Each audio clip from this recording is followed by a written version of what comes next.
عبده المختار من دعانا إليه بالإذن وقد نجانا لبيك يا من دلنا وحدانا وأشهد أن لا إله إلا الله وحده لا شريك له وأشهد أن سيدنا ونبينا وحبيبنا محمدا عبده ورسوله اللهم صل وسلم وبارك وكرم وعظم على سيدنا ومولانا محمد مفتاح باب رحمة الله عدد ما في علم الله صلاة وسلاما دائمين بدوام ملك الله وعلى آله وصحبه ومن والاه أما بعد. Yang saya hormati, saya muliakan para asatidz, para alim ulama, tokoh agama, tokoh masyarakat, wabil khusus ketua beserta pengurus Masjid Jami Al-Ikhlas dan juga seluruh daripada hadirin peringatan Maulid baginda Nabi kita Muhammad sallallahu alaihi wasallam. Alhamdulillah, segala puji bagi Allah Subhanahu wa taala yang telah memberikan kebaikan kepada kita di malam. Allah Subhanahu wa taala memberikan hidayah dan taufiknya kepada kita untuk berkumpul bergembira mensyukuri atas nikmat yang Allah berikan kepada kita. Di antara nikmat-nikmat besar yang Allah berikan yaitu dengan mensyukuri atas kelahiran kekasih Allah baginda Nabi kita Muhammad sallallahu alaihi wasallam. Dan kebaikan yang diraih sudah jelas disebutkan di dalam riwayat Al-Imam Bukhari mursalan yang mengisahkan bahwasanya Abu Lahab saja mendapatkan keringanan azab dari Allah di setiap hari Senin, karena ketika lahirnya Nabi Muhammad sallallahu alaihi wasallam dia bergembira, dia senang dilahirkan keponakannya, maka Abu Lahab ini senang dan bahagia sehingga dia memerdekakan Thuwaibah al-Aslamiyah yang memberikan kabar kepada Abu Lahab. Maka Allah Subhanahu wa taala tidak melupakan Abu Lahab cuma sekali pernah berbahagia dengan kelahiran Nabi sallallahu alaihi wasallam. Annal 'adzaba mukhaffafun fi kulli itsnain li farhatihi biman wafan. Ya, Abu Lahab mendapatkan keringanan azab dari Allah. Setiap hari Seninnya Allah ringankan azab terhadap Abu Lahab karena cuma pernah sekali berbahagia dengan kelahirannya Rasulullah sallallahu alaihi wasallam. Dia cuma sekali pernah senang saja, bukan setiap tahun mendapatkan keringanan azab, tapi Allah ringankan baginya sampai setiap pekan. Di setiap hari Seninnya, di setiap hari kelahiran Rasul, maka Abu Lahab mendapatkan keringanan azab dari Allah. Sebagaimana juga Nabi sallallahu alaihi wasallam ketika ditanyakan tentang beliau berpuasa di hari Senin, sebagaimana riwayat Imam Muslim, maka Nabi sallallahu alaihi wasallam menyampaikan dzalikal yaum wulidtu fi, karena pada hari Senin aku dilahirkan. Maka beliau mensyukuri atas nikmat yang Allah berikan kepada Nabi, yaitu dilahirkan di hari Senin. Maka Nabi Muhammad mensunnahkan bagi beliau dan umatnya berpuasa di setiap hari Senin. Lalu yang berkaitan dengan Abu Lahab tadi kembali, bahwasanya Abu Lahab ini sudah jelas matinya dalam keadaan kafir, tidak beriman kepada Allah, tapi cuma sekali pernah berbahagia mendapatkan keringanan azab. Fakaifa bi farhatin min fuadin imtala imana. Maka bagaimana orang-orang yang beriman kepada Allah, sebagaimana yang Allah kumpulkan kita malam hari ini di Masjid Al-Ikhlas, kita berbahagia dengan kelahirannya Rasulullah sallallahu alaihi wasallam, maka otomatis pastinya insyaallah Allah akan memberikan yang terbaik bagi hamba-hambanya, khususnya kita yang hadir malam hari ini, insyaallah. Amin ya rabbal alamin. Hadirin hadirat yang dimuliakan oleh Allah, yang berkaitan dengan apa yang kita bacakan di malam tadi, dibacakan Maulid. Maulid ini sejarah yang berkaitan dengan kelahirannya Rasulullah sallallahu alaihi wasallam. Dan sumber daripada Maulid ini yang dikarang banyak oleh para ulama ini bukan suatu hal yang baru, tapi dari zaman para sahabat radhiyallahu anhum, mereka ini senang memuji Nabi, senang mengungkapkan kalimat-kalimat dengan bait syair, mengungkapkan kebahagiaan dan keindahan yang tampak dari diri Nabi Muhammad sallallahu alaihi wa ala alihi wa sahbihi wasallam. Sebagaimana diriwayatkan oleh Imam Tabrani bahwasanya pamannya Nabi Sayyidina Abbas bin Abdul Muttalib pernah sekali meminta izin kepada Rasulullah, "Ya Rasulullah, idzan li an amtadihaka." Izinkanlah aku untuk memujimu. Kalau disebutkan di dalam riwayat itu pujiannya panjang, ada beberapa bait syair, mungkin sekitar 10 bait syair, pujian-pujian yang diungkapkan oleh pamannya Rasul Sayyidina Abbas kepada Nabi Muhammad sallallahu alaihi wasallam langsung di hadapan ya Rasulullah. Maka Rasulullah mengizinkan Sayyidina Abbas dan mendoakan Sayyidina Abbas bin Abdul Muttalib. Tapi yang perlu dikutip di antara ungkapan kalimat yang disampaikan oleh Sayyidina Abbas adalah kalimat syair pujian kepada Nabi yang berkaitan dengan maulid kelahirannya Rasulullah sallallahu alaihi wasallam. Beliau mengatakan, "Wa anta lamma wulita asyraqatil ardu wa dha'at bi nurikal ufuq wa nahnu fi dhalika dhiya wan nur subul rasyadi nakhtaribu." Dan engkau wahai Nabi, ketika engkau dilahirkan, maka terpancarlah cahaya dari seluruh ufuk, daripada penjuru-penjuru muka bumi, mendapatkan cahaya daripada cahaya kelahirannya Rasulullah sallallahu alaihi wasallam. Wa nahnu fi dzalika dhiya wan nur. Dan kami, kata Sayyidina Abbas, berada di bawah naungan cahaya tersebut, baik para sahabat dan kita sebagai umatnya berada di bawah naungan cahaya kelahirannya Rasulullah sallallahu alaihi wasallam, subul rasyadi nakhtaribu. Maka dengan itulah kami meniti jalan kehidupan kami untuk meraih ridha Allah Subhanahu wa taala. Kehadiran-hadirat yang dimuliakan oleh Allah. Sebagaimana juga kisah bahwasanya ada penyair yang terkenal.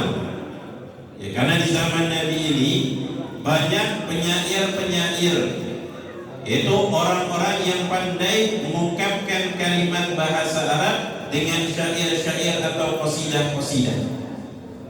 Ya. Makanya ketika Allah menurunkan Al-Quran, di antara keistimewaan Al-Quran adalah ketika mereka dengan sombongnya membanggakan syair-syair yang mereka ungkapkan, itu tidak sebanding dan jauh, bahkan mereka merasa lemah ketika dibandingkan dengan ayat-ayat Allah yang Allah turunkan kepada Nabi Muhammad sallallahu alaihi wasallam. Tapi di sini ada kisah yang menarik. Ada seorang penyair yang terkenal yang bernama Hasan bin Thabit. Ketika penduduk Mekah mengetahui Hasan bin Thabit datang ke kota Mekah, maka orang-orang yang benci dengan Rasulullah mendekati Hasan bin Thabit. Dideketin Hasan bin Thabit, dikasih penawaran. Orang-orang yang benci sama Nabi ini, nih ada DP, saya kasih hadiah ratusan dinar. Mungkin kalau sekarang puluhan juta mau dikasih ke Hasan bin Thabit, tapi saya DP dulu nih berapa juta. Emang apa yang kalian inginkan, kata Hasan bin Thabit? Engkau baik apa, jadikanlah daripada kalimat-kalimat syair untuk menghina yang bernama Muhammad. Jadi kamu ungkapkan kalimat-kalimat syair dengan tujuan untuk menghina yang bernama Muhammad. Kata Hasan bin Thabit, saya tidak bisa menghina orang kecuali saya sudah melihat orangnya bagaimana. Dia terima di DP-nya tadi. Kata orang-orang kafir Quraisy, ketawa-ketawa di mereka. Nanti ntar lagi lewat. Biasanya Muhammad jam segini, dia lewat sini katanya. Nanti kalau dia lewat, engkau langsung hina dia dengan syair-syairmu. Ketika Nabi Muhammad SAW berjalan, maka Hasan bin Thabit melihat wajah Nabi, melihat ketampanan Nabi, melihat gagahnya Rasulullah, dan di balik itu semua ada akhlak yang mulia yang tampak di dalam diri Nabi Muhammad sallallahu alaihi wasallam, sehingga beliau mengatakan mustahil orang seindah ini untuk dihina. Enggak mungkin saya mampu untuk menghina orang seperti ini. Akhirnya dilemparkan uang yang tadi didapatkan oleh Hasan bin Thabit ke wajahnya orang-orang kafir Quraisy. Dia bilang enggak mungkin saya menghina dia. Lalu beliau mengarang daripada kalimat pujian kepada Rasulullah, wa ajmalu minka lam taradattu 'aini wa ahsanu minka lam talidin nisa'u. Yang lebih baik daripadamu wahai Muhammad tidak pernah dipandang oleh mata. Bayangkan, ini ungkapan Sayyidina Hasan bin Thabit. Beliau langsung masuk agama Islam, mengucapkan dua kalimat syahadat dan memuji Rasulullah sallallahu alaihi wasallam. Wa ahsanu minka lam taradattu 'aini. Yang lebih indah darimu tidak pernah dipandang oleh mata. Wa ajmalu minka lam talidin nisa'u. Dan yang lebih indah daripadamu tidak pernah dilahirkan oleh wanita manapun. Khuliqta mubarra'an min kulli 'aibin. Engkau diciptakan Allah terlepas daripada segala hal-hal yang rendah, dari segala hal-hal yang aib. Ka'annaka qad khuliqta kama tasha'u. Seakan-akan engkau diciptakan sebagaimana sesuai keinginanmu. Seakan-akan Rasulullah itu diciptakan milik sendiri. Mau wajahnya yang tampaknya seperti apa, mau tubuhnya yang seperti apa, mau kewibawaan yang seperti apa, seakan-akan. Tapi ini semua adalah karunia Allah Subhanahu wa taala yang diberikan kepada baginda Nabi kita Muhammad sallallahu alaihi wasallam. Dan banyak para sahabat radhiyallahu anhu yang mereka memuji Nabi Muhammad sallallahu alaihi wasallam, dan mereka pun adalah orang-orang yang gemar bersolawat kepada Rasulullah sallallahu alaihi wasallam. Sampai ada sahabat itu mendatangi Nabi Muhammad. Jadi antara apa yang kita bacakan malam hari ini adalah salawat. Sahabat ada yang datang kepada Rasulullah, diriwayatkan oleh Imam Muslim, datang kepada Nabi, ya Rasulullah, aku ini gemar bersolawat kepadamu, senang kalau bersolawat kepadamu. Fakam aj'alu laka min salati, maka berapa banyak sebaiknya aku bersolawat. Lalu Nabi sallallahu alaihi wasallam tersenyum memandang wajah sahabat tadi. Lalu sahabat tadi pun berkata, ya Rasulullah, apa sepertiga dari hariku aku bersolawat? Maka kata Nabi, ini baik kalau engkau tambahkan lebih baik bagimu. Kalau begitu ya Rasulullah, setengah hari aku bersolawat kepadamu. Maka Nabi sallallahu alaihi wasallam menyatakan, dzalika khair fa in zidta fa huwa khairun lak. Kalau engkau tambah lebih baik bagimu. Ada sahabat tadi mikir, sepertiga, setengah, kalau gitu sekalian aja, seharian banyak sholawat kepada Nabi Muhammad sallallahu alaihi wasallam. Akhirnya kata Rasulullah sallallahu alaihi wasallam, idzan tufa hammuk wa yughfar dhanbuk wa yuqda hajatuk. Kalau engkau memperbanyak membaca salawat, maka Allah akan memberikan jalan keluar dari kesulitanmu, Allah ampunkan dosa-dosamu, dan Allah kabulkan hajat-hajatmu. Maka Masya Allah. Dan banyak-banyak lagi keutamaan orang-orang yang bersalawat kepada Nabi Muhammad sallallahu alaihi wasallam. Dan sudah jelas di dalam ayat Al-Quran, Allah juga memerintahkan kita, ya ayyuhalladzina amanu sallu alaihi wa sallimu taslima. Wahai orang-orang yang beriman, bersolawat dan sampaikanlah salam kepada baginda Nabi kita Muhammad sallallahu alaihi wasallam. Dan di antara keistimewaan juga ada sebuah kisah yang menarik antara Sayyidatuna Aisyah radhiyallahu anha dengan baginda Rasulullah. Ketika Sayyidatuna Aisyah radhiyallahu anha sedang berada di kamarnya, beliau sedang menjahit. Di dalam ruangan tersebut gelap kecuali diterangi dengan adanya sebuah lentera. Ketika itu lentera padam dan jarum yang dipegangnya terjatuh. Tapi gak lama masuk Nabi Muhammad sallallahu alaihi wasallam ke ruangan yang tadi Sayyidatuna Aisyah merasa gelap, sulit menemukan jarum. ketika Rasulullah masuk, maka terang benderanglah daripada ruangan tadi, dan jarum tadi pun segera ditemukan oleh Sayyidah Aisyah. Sehingga Sayyidatuna Aisyah radhiyallahu anha gak sanggup kecuali memuji Nabi Muhammad. Beliau mengatakan, ma ajmalu ma adwa wajhuka ya Rasulullah. Alangkah indahnya, alangkah bercahayanya wajahmu wahai Rasulullah.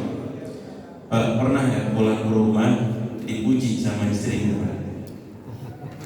Pulang ke rumah, oh, alangkah indahnya wajahmu wahai suamiku, alangkah enaknya dipandang wajahmu wahai suamiku. Pernah Bu begitu Bu? Enggak pernah ya? Atau sekali-sekali? Setahun sekali juga kagak ya? Bulan muda. Yang bapaknya juga jangan ngeluh mulu Pak, pulang ke rumah ngeluh mulu. Ya, yang ibunya ngomel, bapaknya ngeluh, beres-beres tidak kelar-kelar. Makanya yang patut kita ambil hikmah di balik peringatan Maulid itu bagaimana akhlaknya Rasulullah, bagaimana keharmonisan keluarga baginda Rasulullah sallallahu alaihi wasallam. Sayyidah Aisyah ketika melihat Rasulullah masuk memuji Nabi Muhammad, adanya keharmonisan di antara keluarganya Rasulullah, sehingga Nabi sallallahu alaihi wasallam menyampaikan kabar yang luar biasa pentingnya. Nabi mengatakan, wailun liman la yarani yaumal qiyamah. Celaka wahai Aisyah yang tidak dapat memandang wajahku kelak pada hari kiamat. Sayyidah Aisyah yang tadi bergembira menyambut kedatangan Nabi, mendengar kabar apa yang disampaikan oleh Rasulullah, maka beliau pun merasa khawatir. Maka Sayyidah Aisyah pun memikirkan keadaannya, khawatir nanti hari kiamat tidak bisa memandang wajah Nabi Muhammad. Sehingga Sayyidah Aisyah bertanya, wa man hum ya Rasulullah? Siapa mereka yang tidak dapat memandang wajahmu wahai Rasulullah? Maka Nabi sallallahu alaihi wasallam menyatakan, alladzi idza dzukirtu 'indahu falam yusalli 'alaihi. Itu mereka kalau seandainya disebutkan namaku, maka mereka enggan untuk bersalawat kepadaku. Sallu 'alan Nabi Muhammad. Sallu 'alan Nabi Muhammad. Sallu 'alan Nabi Muhammad. Allahumma shalli wa sallim wa barik 'alaihi wa 'ala alihi. Dan banyak kebaikan-kebaikan orang-orang yang bersalawat kepada Rasulullah sallallahu alaihi wasallam. Ini sedikit saja yang bisa kita petik daripada hikmah Maulid. Sedangkan hikmah yang terkandung di dalamnya sangatlah banyak.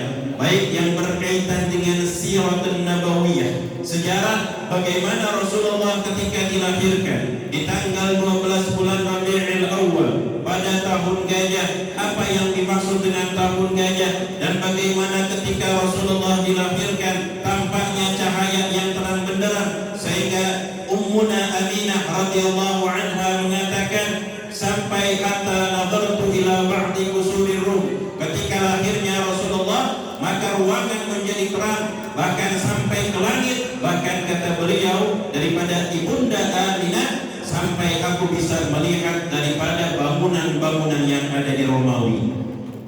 Belum lagi kejadian-kejadian yang lainnya, daripada api yang disembah oleh orang-orang Majusi, dijaga itu api selama 1000 tahun gak pernah padam. Ketika lahirnya Rasulullah, maka api yang dijaga 1000 tahun, bukan setahun, bukan 10 tahun, bahkan bukan 100 tahun, 1000 tahun tidak pernah padam. Lahirnya Nabi Muhammad, maka seketika api tadi padam.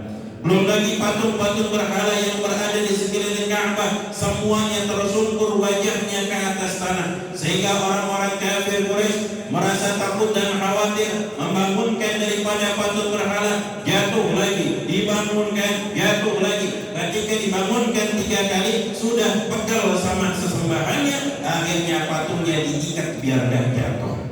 Apa tujuannya? Menunjukkan yang kuat, yang maha perkasa hanya Allah Subhanahu wa ta'ala. Dan banyak yang terjadi di balik daripada sejarah Rasulullah sallallahu alaihi wasallam. Tapi yang terpenting yang perlu kita ambil adalah akhlak yang dicontohkan oleh Rasulullah sallallahu alaihi wasallam. Karena Allah Subhanahu wa ta'ala banyak memuji akhlak Nabi di dalam ayat Al-Qur'anul Karim. Dan di antaranya Allah Subhanahu wa taala berfirman, "Laqad kana lakum fi Rasulillahi uswatun hasanah." Sungguh di dalam diri Nabi Muhammad sallallahu alaihi wasallam terdapat contoh budi pekerti yang terbaik. Makanya zaman sekarang ini disayangkan banyaknya pemuda-pemudi kita, banyaknya muslimin, muslimat, ya khususnya yang masih muda-muda, mereka mengidolakan orang-orang kafir. Mereka mengidolakan orang-orang yang bahkan gak pernah sujud, gak pernah rukuk di hadapan Allah. Tapi dibanggakan, dipajang fotonya di HP-nya, dipajang fotonya di kamarnya, disebut-sebut namanya. Ini bahayanya. Bahayanya kalau cintanya berlebih. Rasulullah itu sudah ingatin apa yang disabdakan oleh Rasulullah, al-mar'u ma'a man ahabba yaumal qiyamah. Orang itu bakal dikumpulkan kelak pada hari kiamat bersama orang-orang yang dia cintai. Kalau dia senang, dia favoritkan, dia idolakan orang-orang kafir sampai sedemikian rupa gayanya diikutin, semuanya diikutin, dan sehingga melupakan idola yang sesungguhnya yaitu Nabi Muhammad. Khawatirnya nanti hari kiamat bukan kumpulnya sama Rasulullah, malah kumpulnya sama mereka masuk ke neraka. Na'udzubillah. Ya na'udzubillah, jangan sampai. Soalnya para sahabat itu mendengar hadisnya Nabi, mereka gembira. Ketika Rasulullah bilang al-mar'u ma'a man ahabba yaumal qiyamah, kata Sayyidina Anas bin Malik, tidak ada yang lebih membuat aku berbahagia setelah aku memeluk agama Islam melebihi bahagianya diriku ketika mendengar Rasulullah menyampaikan al-mar'u ma'a man ahabba yaumal qiyamah. Seseorang akan bersama orang yang paling dia cintai kelak pada hari kiamat. Karena di dalam hati para sahabat sudah tidak ada keraguan besarnya cinta mereka kepada Rasulullah sallallahu alaihi wasallam. Makanya perlu kita kenal sejarahnya Nabi.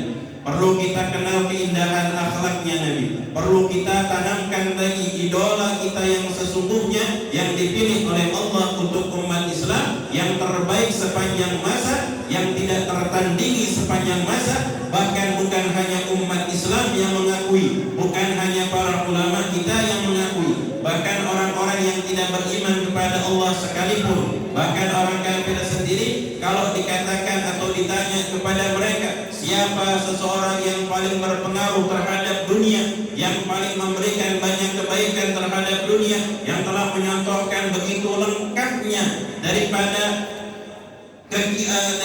apa yang bisa kita lakukan di dalam kehidupan kita, melebihi apa yang telah dilakukan oleh Nabi Muhammad SAW. Pasti mereka akan mengatakan Nabi Muhammad adalah yang terbaik. Kalau mengetahui sosok Rasulullah, akan mengatakan beliaulah yang sangat terbaik. Maka alhamdulillah, ini nikmat yang Allah berikan kepada kita. Nikmat Islam, nikmat iman, nikmat dijadikan yang umat baginda Nabi Muhammad SAW. Hadirin hadirat yang dimuliakan oleh Allah. Maka jadikanlah Rasulullah idola di dalam kehidupan kita, dan perhatikan dan pelajari akhlak yang dicontohkan oleh Nabi, lalu berusaha kita amalkan dan kita kerjakan. Karena Allah juga memuji di dalam ayat yang lain yang berkaitan dengan akhlaknya Rasulullah, wa innaka la'ala khuluqin 'adzim.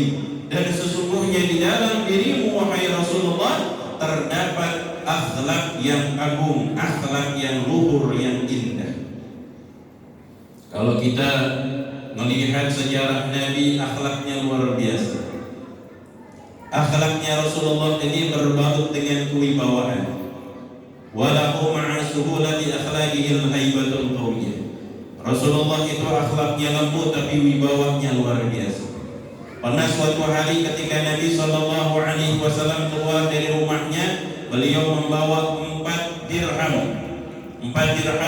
dengan tujuan ingin membeli pakaian. Ketika Rasulullah keluar mendekati pasar, mendapati ibu-ibu yang sedang nangis. Lalu Rasulullah bertanya, "Bu, kenapa nangis?" Kata ibu tadi, "Kagetnya ya Rasulullah. Wahai Nabi, tadi saya disuruh sama tuan saya untuk belanja. tapi uang yang saya bawa hilang. Lalu Nabi bertanya, berapa hilangnya? 2 dirham. Ya udah, di 2 dirham buat engkau belanja supaya bisa kembali ke rumah tuan. Akhirnya Rasulullah berjalan masuk ke pasar mencari pakaian yang harganya 2 dirham. Beliau beli. Ketika Rasulullah baru mau keluar dari pasar, ada orang yang pakaiannya compang-camping mendatangi Rasulullah. Ya Rasulullah, minta sesuatu darimu. Rasulullah cuma punya pakaian yang tadi dibeli, dia sudah dibuatkan. Jadi bawa 4 dirham nggak ada yang dibeli, yang 2 dirham buat ibu tadi, 2 dirham beli baju, tapi dikasih ke orang lain. Akhirnya Rasulullah jalan lagi, ketika ingin keluar pasar bertemu lagi sama ibu yang nangis tadi. Masih nangis rupanya. Bu, kok masih nangis, kata Rasulullah, padahal sudah belanja. Kata ibu tadi, ya Rasulullah, kalau saya balik sekarang dimarahin sama majikan saya. Udah kesiangan, sudah lewat jam makan siang. Makanya saya nggak berani pulang. Kata Rasulullah, ya sudah, saya nemenin kamu, saya yang minta maaf buat kamu. Akhirnya Nabi SAW berjalan di depan ibu tadi. Ini akhlaknya Rasul. Ya, biarin yang ibunya di belakang yang ngasih tahu arah rumahnya, belok kanan, belok kiri, sampai dan Rasulullah berjalan di depan. Ketika Rasulullah berjalan, rupanya yang punya rumah ini melihat dari jendela, mengintip, melihat Nabi Muhammad mengarah ke arah rumahnya. Mereka bingung, apa yang perlu disiapkan? Bagaimana kita menyambut Nabi Muhammad? Kok kayaknya mau datang ke rumah kita? Dilihat tadi belakangnya benar. Rupanya ibu yang kita suruh tadi di belakang Rasulullah. Mungkin gara-gara dia ini menjadi wasilah kebahagiaan untuk kita, rumah kita didatangi oleh Nabi Muhammad SAW. Ketika Rasulullah sudah mendekati rumah, di depan pintu Rasulullah mengucapkan salam, Assalamualaikum warahmatullahi wabarakatuh. Gak ada yang jawab, gak terdengar ada yang jawab. Rasulullah ucapkan lagi Assalamualaikum warahmatullahi wabarakatuh, gak terdengar lagi ada yang jawab. Sampai ketiga kali Assalamualaikum warahmatullahi wabarakatuh, Waalaikumsalam warahmatullahi wabarakatuh. Satu rumah menjawab salamnya Rasulullah SAW. Kaget Nabi. Akhirnya dibukain pintu. Ahlan wa sahlan ya Rasulullah. Ada apa gerangan? Diceritakan oleh Nabi. Maka kata orang rumah tadi, ya Rasulullah, gak mungkin kami marah kepada ibu ini. Dengan wasilah ibu ini engkau datang ke rumah kami, ini sebuah kebahagiaan yang luar biasa bagi kami. Lalu Rasulullah bertanya, kenapa tadi salam pertama, salam kedua enggak terdengar ada jawaban salam, yang ketiga baru kalian jawab? Maka sahabat tadi mengetahui, ya Rasulullah, engkau ini terbiasa, ya di antara sunnahnya Nabi itu mengulang salam sampai 3 kali. Maka di salam yang pertama dan kedua kami sengaja menjawabnya pelan-pelan. Dijawab tapi pelan-pelan. Kenapa? Karena salam itu kan doa. Ya. Yang mengucapkan salam hukumnya sunnah. Yang menjawab salam hukumnya wajib. Hati-hati. Yang menjawab salam hukumnya wajib. Kalau salamnya diucapkan kepada orang sendirian, maka hukumnya fardhu ain. Ini fardu ain, wajib menjawab salam seorang muslim. Ini haknya dia, ketika dia menyampaikan salam, maka haknya dia untuk mendapatkan jawaban salam. Tapi kalau salamnya terhadap jamaah, maka hukumnya fardu kifayah. Kalau ada satu saja yang menjawab salam, yang lainnya tidak berdosa. Tapi yang mendapatkan pahala cuma yang menjawab salam. Maka salam ini doa keselamatan bagimu, warahmatullah, kasih sayang Allah, wabarakatuh, dan keberkahan. Maka kami mengharapkan doa darimu wahai Rasulullah.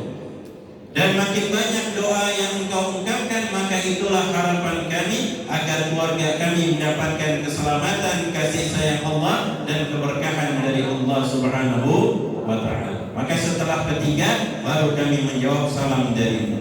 Hadirin hadirat yang dimuliakan oleh Allah, banyak lagi yang berkaitan dengan akhlaknya Rasulullah. Bagaimana akhlak Rasulullah terhadap anak kecil, bagaimana akhlaknya Nabi terhadap yang lebih tua, dan banyak hal yang dicontohkan oleh Nabi Muhammad SAW